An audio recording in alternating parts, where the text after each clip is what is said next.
A giant bear limped into the farmer's barn.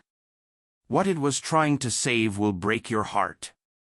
The storm had rolled in like an ancient, restless creature, casting long shadows over the mountains that cradled the valley.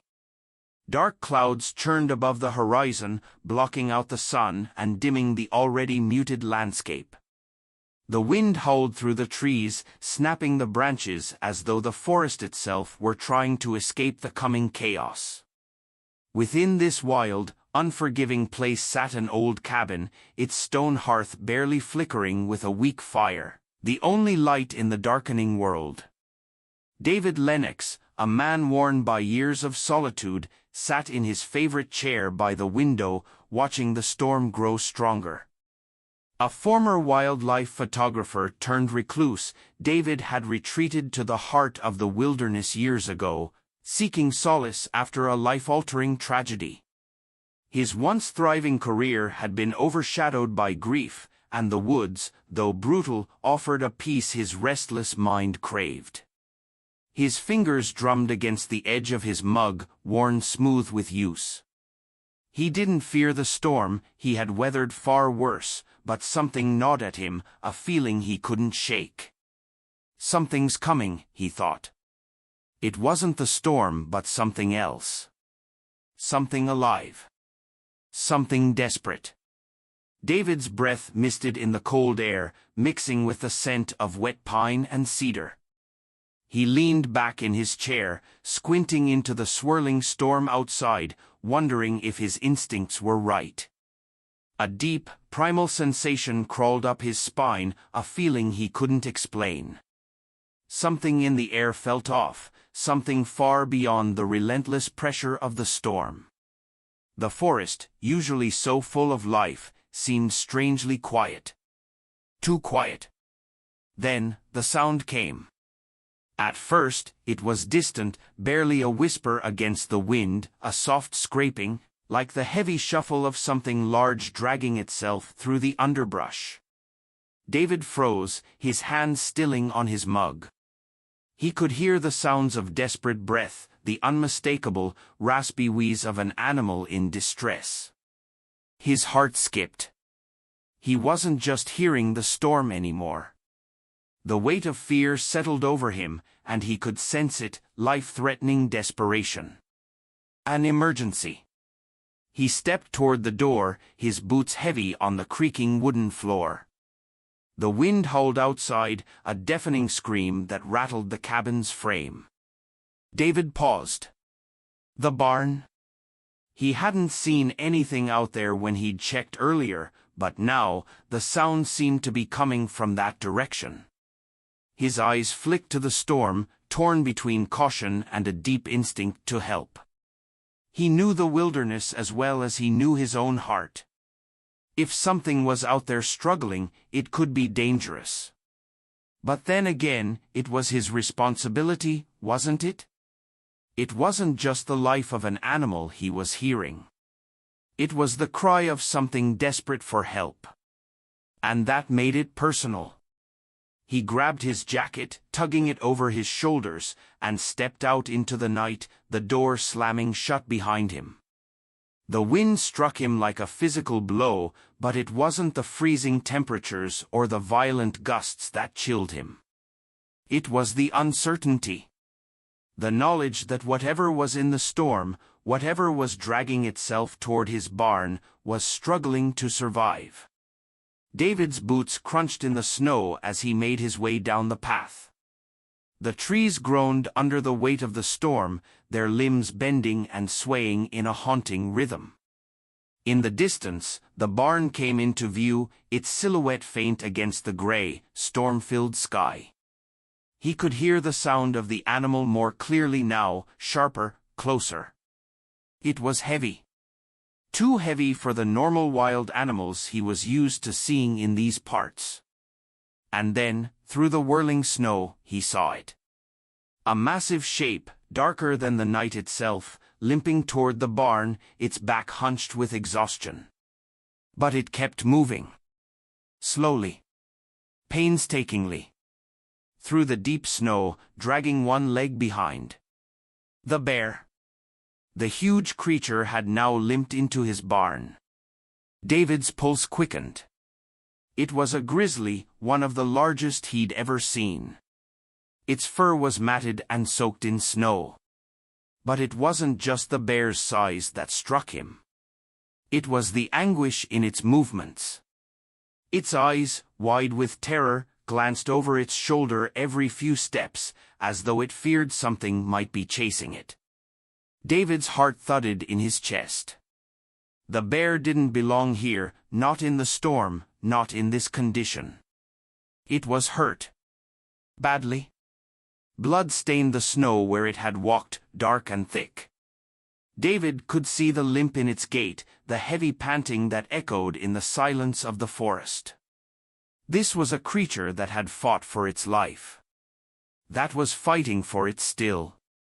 David instinctively took a step forward. But then he froze. The bear wasn't alone. Emerging from the thick snow behind the bear, smaller shapes appeared. Cub-sized. David's breath caught in his throat. There, amidst the shadows and swirling snow, were two tiny cubs, struggling to keep up with their injured mother. Their movements were slow and uncoordinated, their tiny bodies stumbling as they tried to follow her lead. The mother's head jerked back every few moments to check on them, her eyes wild with fear. She was trying to protect them, but the cubs were too young to understand what was happening. David's stomach tightened. The cubs were exhausted, barely able to keep up with the pace their mother set. And the mother, who had once been a powerful, unstoppable force of nature, now appeared broken. Her side was slick with blood, and her left hind leg hung at an unnatural angle. She was dragging it, as if it no longer functioned at all. The wind picked up, whipping snow into David's eyes, blurring his vision. The mother bear, driven by a force that came from deep within an animal's instincts, managed to stagger her way into the barn. The cubs followed her in. Barely. David's hands trembled. He had seen many things in his years in the wild, beasts dying of old age, battles between predators and prey. But nothing like this. The bear's suffering was visible in every fiber of her being, in the way she moved, in the way she searched desperately for something. For somewhere to hide her young. From whatever was hunting them. He stood still, torn. His eyes flicked from the bear to the cubs, then back to the mother. What should I do? The question thundered in his chest. But it was a question he already knew the answer to, even as the certainty of it weighed him down. He had to help. He couldn't leave them out here. But the storm was fierce. The bear had come into the barn to escape something. What if it was something worse than the cold? What if it was hunters? Or something even more dangerous, tracking them? He couldn't risk his own life. Could he? And the cubs, would they even survive in this storm? It wasn't safe for them out here. He had to make a choice. With a deep breath, David approached the barn. The animals, still trembling, huddled against the walls. The cubs, both too weak to stand for long, lay curled against the bear's side, their tiny bodies quivering with exhaustion. David knelt at the threshold of the barn, careful not to make any sudden movements. He had to move slowly, or the bear might panic. Her sharp eyes flicked toward him as he drew nearer, her chest heaving in a shallow, exhausted rhythm. There was a faint growl, deep in her throat. A warning. He stopped. Would she attack him? Fear gripped him for a moment. But it was followed quickly by a quiet resolve. She wasn't acting out of malice. She was protecting her cubs. She was desperate. Terrified. David steadied his breath and spoke softly, more to himself than to the animals. It's okay. I'm not here to hurt you. His voice was a whisper, a soft murmur to keep the tension from rising. His heart pounded as he slowly moved closer, crouching by the edge of the barn. The mother bear eyed him, her gaze both fearful and filled with some strange, fragile hope. David reached into his pack, pulling out a thermal blanket. It was the best he had, a simple thing, but it could offer some warmth.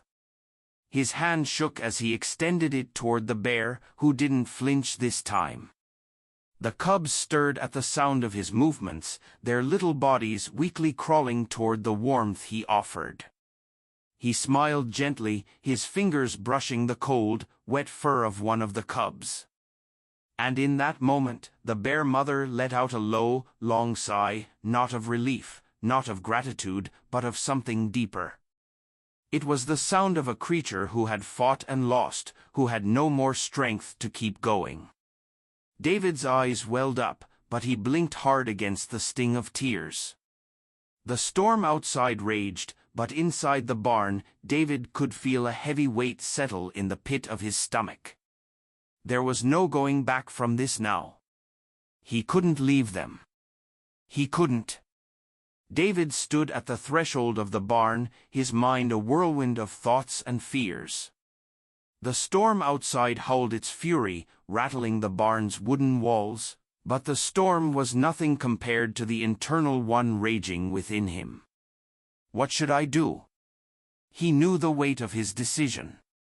On one hand, he could leave them, leave the bears in peace, as much peace as they could find in their misery. He could stay safe, stay inside, away from the dangers the storm might bring. It wasn't his fight, after all. He was just a man isolated from the world by choice, with no obligation to intervene. It wasn't his responsibility to risk his life for a wounded animal. But then, what if no one else would come? His eyes flicked back to the bear, to the cubs nestled against her side, their tiny bodies shivering, their breaths coming in weak, shallow gasps. His stomach twisted. He had seen this before, animals that had no chance left, dying alone because no one stepped in, because the world was too busy to notice. But he wasn't the world. He was David Lennox, a man who had retreated into the wild for peace. His life had been shattered years ago, and he had chosen solitude. But here, in the quiet of the barn, with the storm raging outside and the lives of these creatures resting in his hands, his mind spun back to the reason he had retreated here in the first place.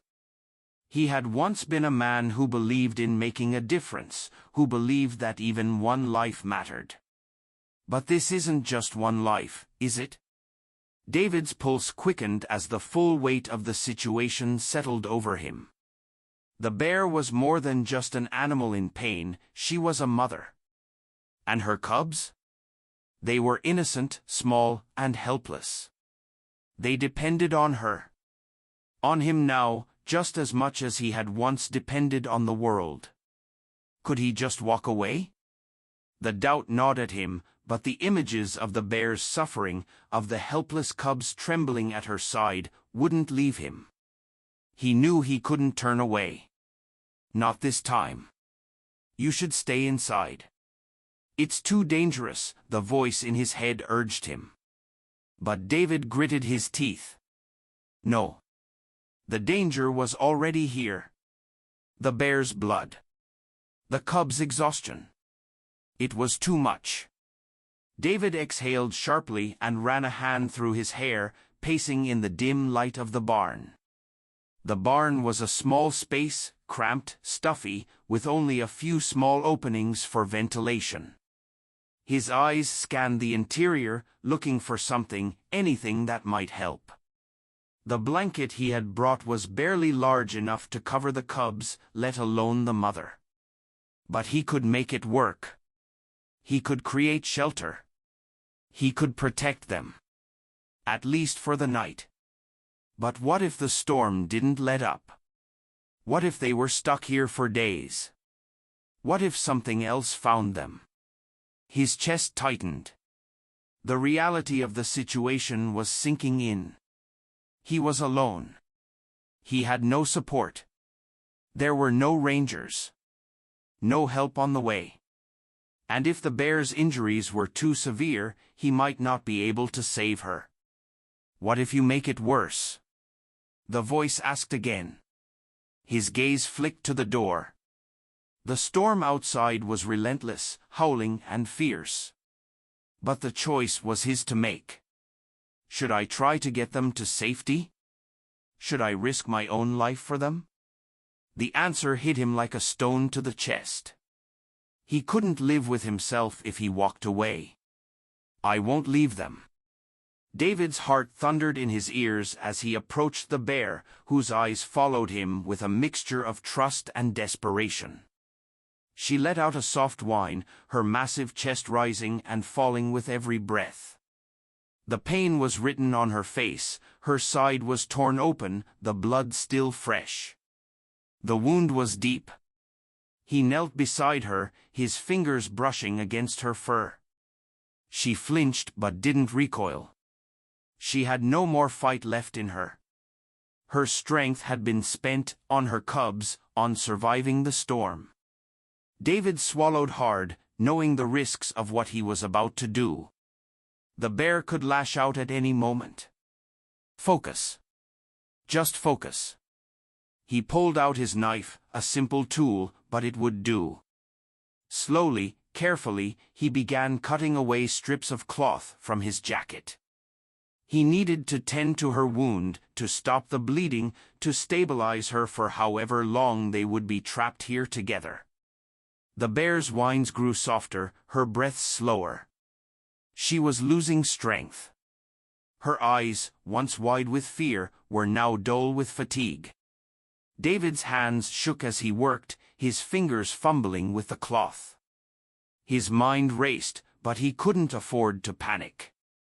Not now. As he wrapped the cloth around the bear's side, the cubs stirred, their small, pleading eyes turning to him. One of them, the smaller of the two, wobbled to its feet, its legs trembling. The other remained curled against the mother's side, its tiny chest rising and falling in the soft rhythm of sleep or unconsciousness. David's heart ached as he glanced at the cub now walking shakily toward him, as if asking for help. It's just a baby, he thought. Just a tiny thing. But it wasn't just a baby. It was a life. It was something precious. And it had no one else. His breath hitched as he carefully scooped up the tiny cub in his arms. The weight of it, so fragile and light, made his chest tighten further. He glanced back at the mother, whose eyes were now closed, her body too weak to even move. The cub nuzzled against his chest, seeking warmth and comfort. I can't leave them. Not now. But what next? He couldn't stay in the barn forever. The storm was unrelenting, and even if the barn provided shelter from the wind, it wasn't a solution. They would all starve eventually. And there was no guarantee that David could get them to safety in time. He wasn't a medic. He wasn't a wildlife expert anymore. He was a man who had retreated from the world. A man who had chosen to leave his old life behind. What do I do? David's thoughts spun in a frenzy. But the answer, when it came, was clear. It wasn't about what he couldn't do. It was about what he had to do. He couldn't turn his back on them. The instinct to protect these creatures, to ensure their survival, surged in his chest with a force that drowned out all his doubts.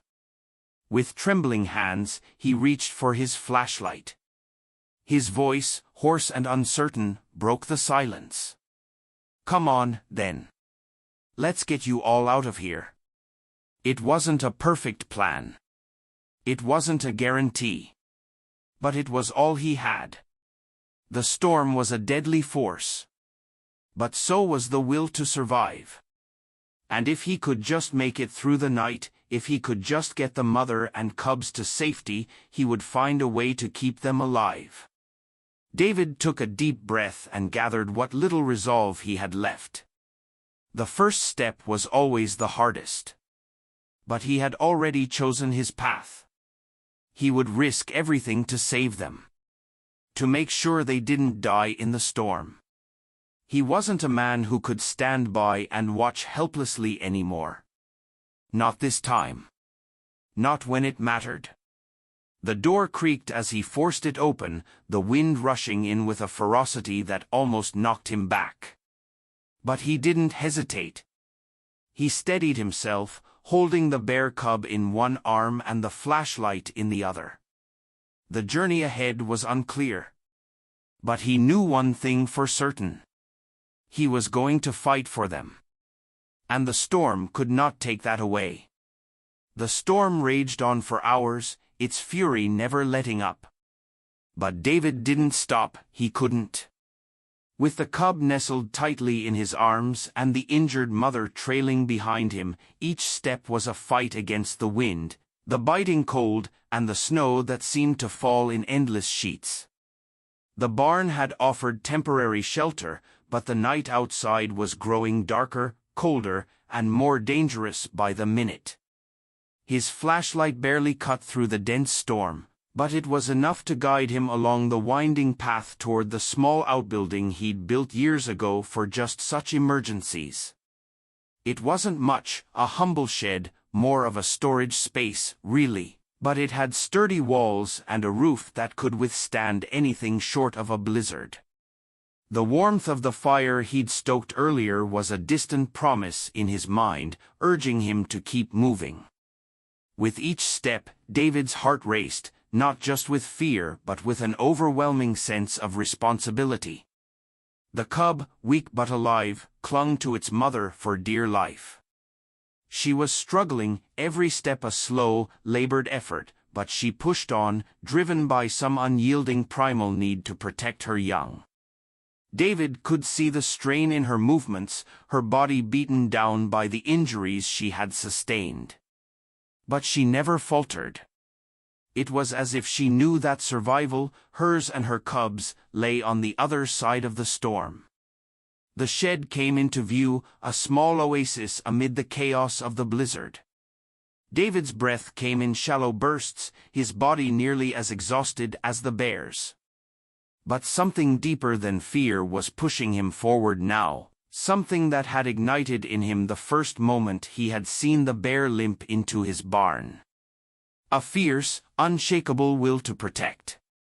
Inside, the shed was a haven. The fire crackled warmly in the corner, a soft orange glow cutting through the darkness. David laid the cubs down on a blanket beside the fire, gently coaxing them into a more comfortable position. The smaller cub let out a soft whimper, its eyes barely open, but it nuzzled against the warmth, its body finally relaxing. The mother bear staggered in behind him, her head low, her eyes dim, but with something David could only call gratitude. He crouched beside her, his fingers trembling as he worked to remove the bandages from his pack. He had no medical supplies, nothing sophisticated, but he could manage. The wound on her side was deep, but he had stopped the bleeding for now. It wasn't perfect, but it would hold until he could figure out what to do next. The bear's breathing was shallow, but at least she was breathing, and that was enough for now. David sat back, exhaustion overwhelming him for the first time in hours. The storm still howled outside, but inside the shed, it was warm. The fire crackled, its soft glow casting flickering shadows on the walls. It wasn't perfect. There was still so much to do, so many unknowns. But for the first time that night, David allowed himself a moment to breathe. You did it, he thought. You saved them. But it wasn't just about saving them, it was about reconnecting. For years, David had distanced himself from the world, from everything that had once made him feel alive. His career as a wildlife photographer had once been his passion, a calling he couldn't ignore. But after the tragedy of losing his family, he had walked away from it all. He had buried himself in solitude, unable to face the overwhelming loss, unable to confront a world that had once felt so full of life. Now, with the bear and her cubs, he realized how much of himself he had left behind: the love for nature, the empathy for creatures struggling to survive. It had never truly left him. He had only buried it, convinced that distancing himself from the pain was the only way to keep going. But here, in this small shed, surrounded by the warmth of the fire and the quiet breathing of the bears, he felt a shift inside him. He wasn't just a man trying to survive anymore. He was a part of the world around him. He always had been. As the night wore on, David didn't sleep. He stayed by the fire, watching over the animals, making sure the warmth didn't fade, and occasionally checking on the cubs as they slept. The mother bear rested, her breathing evening out, the pain in her body gradually dulling. He knew it wasn't over. There was still much to be done, and he wasn't sure if she would fully recover. But she had made it through the worst of it, and so had he. When morning finally came, the storm had passed. The winds had died down, and the sky had cleared, revealing the still, silent world outside. The snow was heavy, blanketing the earth in white, but the air felt different, fresher, clean. David stepped outside, the crunch of his boots the only sound in the quiet wilderness. The sun had just risen, casting a soft light over the landscape. The forest, which had been a cold, distant place in his life, now felt alive in a way it hadn't in years. He turned back toward the shed, a sense of peace settling in his chest. Inside, the mother bear stirred. She wasn't fully recovered, not yet, but she was alive. Her cubs, weak but alert, blinked up at David, their tiny faces full of trust. They had made it through the night, through the storm. They had survived, and he had helped them. David's eyes welled up, but he didn't wipe away the tears. They weren't tears of sadness. They were tears of release, of letting go. The pain he had buried for so long had cracked open in the quiet moments of the night. And in caring for the bear, he had learned how to care for himself again. As the sun rose higher, David walked back to the barn. The world around him, once so heavy with loss, now felt full of possibility. The storm had passed, and with it, a chapter in his life had ended. The bears would recover. And with time, they would leave. The wilderness would reclaim its peace, as it always did. But for David Lennox, the connection to life, both human and animal, had been reignited.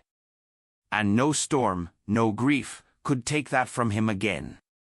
He glanced back toward the shed one last time, watching as the mother bear nuzzled her cubs, a tender, quiet moment that spoke of life, survival, and the bond that tied all living things together. His heart swelled, and he whispered into the stillness of the morning air, "You're welcome." The wilderness was never just about the wild animals. It was about the people who lived there too. And in that moment, David knew he was no longer a man running from life. He was part of it once again. If you found yourself moved by this story and the bond between humans and wildlife, make sure to subscribe to our channel for more heartwarming tales from the wild. Your support helps us share more powerful real-life moments like this, stories that remind us of the deep connection we share with the creatures around us. By subscribing, you're not just joining a community of nature lovers, you're helping us amplify these inspiring journeys. We bring you authentic, touching narratives that highlight the resilience, compassion, and courage found in the wild. Every subscription helps us continue telling stories that matter. Don't miss out on future stories of hope, survival, and the incredible bond between humans and wildlife. Hit that subscribe button and be part of something truly special. Let's continue to share these stories together, one heartbeat at a time.